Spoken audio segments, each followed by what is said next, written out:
Today we'll be talking about the Eschede Train Disaster. General facts: Intercity Express was established on 2nd of June 1991 in Germany with the intention of boosting German rail travel by 30%. ICE was able to run at 200 km per hour on existing track and up to 280 km per hour on new speed track. Eschede derailment occurred on 3rd of June 1998 near the village Eschede. 88 passengers were injured and 101 passengers were killed in this accident, including 2 railway workers who were present on the track. Outer part of the rim on the first passenger rail car peeled off and flew through the floor into the train. Part of the peeled off rim hung up on the track brake, damaging the switch points near the switch track under the overpass bridge. Passenger car 3 was the first rail car to switch to the other track and the first to fly off the track completely and smashing into the columns of the overpass. Fraunhofer Institute and Dushman have both committed unethical action which had contributed to this disaster. Fraunhofer had been only concerned with the solution of the vibration problem. No further testing was completed to ensure the wheel will fully operate at a high speed. Dushman had conducted unethical actions when they failed to follow professional advice from engineers. The engineers had instructed the railway company to replace the wheel when the diameter had bored down to 88 centimeters. They had ignored this and made the limit to 85.4. Both parties had been negligent, failed to make necessary provisions to safeguarding of life, and not acted with integrity and honor through their actions. When breaking down the ethical issue using EGAT, the case became more clear. Under the professional misconduct section regarding safety of garden of life was also violated through the practitioner and the client negligence. Throughout their action, they had violated Section 77.2 under the professional misconduct 77.1 Section 2 and 77.2 Section 1. We had devised 3 options that could have been taken. One is to provide a clear disclaimer of the practitioner's inability to test the new wheel. This may have resulted in a loss of confidence from the client, but there would not have been a breach of code. The second option is to refuse work. The practitioners knew that they did not have the resources to test the wheel.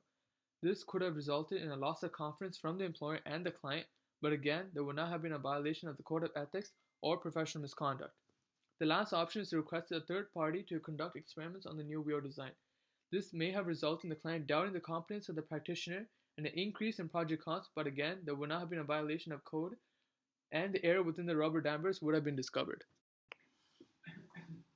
By analyzing the possible solution, the best solution would be to request a third party to conduct experiment on the new design of the wheel, to ensure that the train is fully inspected and suitable for the speed of the train and to prevent any disaster from happening. If the practitioner had not found a third party, they should have informed the client, and if the employer forced them to do unethical action, then they should have resigned in protest and in contact with the lawyer. Now we will talk about the law aspect of this case. Since there was unintentional negligence present in this case, we will focus on tort law. The plaintiffs of this case are the people who would bring this case to court, namely the victims and their families.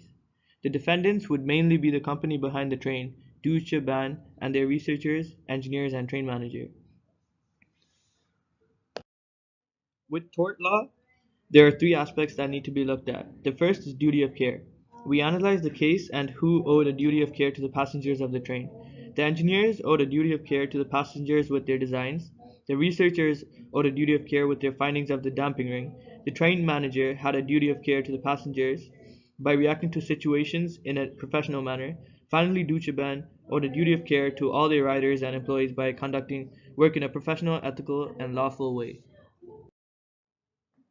The second aspect of tort law is how the defendant breached the duty of care owed. The engineers misused the wheel design and did not have proper testing procedures. The researchers breached duty of professionalism by not informing the engineers on how the rubber damper compromises the integrity of the wheel. The bridge design engineer breached duty of care with poor design of the bridge. Finally, Deutsche Bahn breached duty of care by not following expert statements about minimum wheel limits. According to experts, the wheel should be changed when the diameter of the wheel is worn to 88 centimeters. However, Deutsche Bahn changed this limit to 85.4 centimeters. The accident occurred when the wheel was 86.2 centimeters. Also, proper safety procedures were not implemented by Deutsche Bahn. The last aspect of tort law is breach of care leading to an injury. Due to the negligence of Deutsche Bahn, Coupled with improper bridge design, the accident led to the death of 101 people as well as severely injuring 88 people. A court in Ontario would find the defendants guilty of negligence and manslaughter and have the company pay punitive damages to the victims and their families.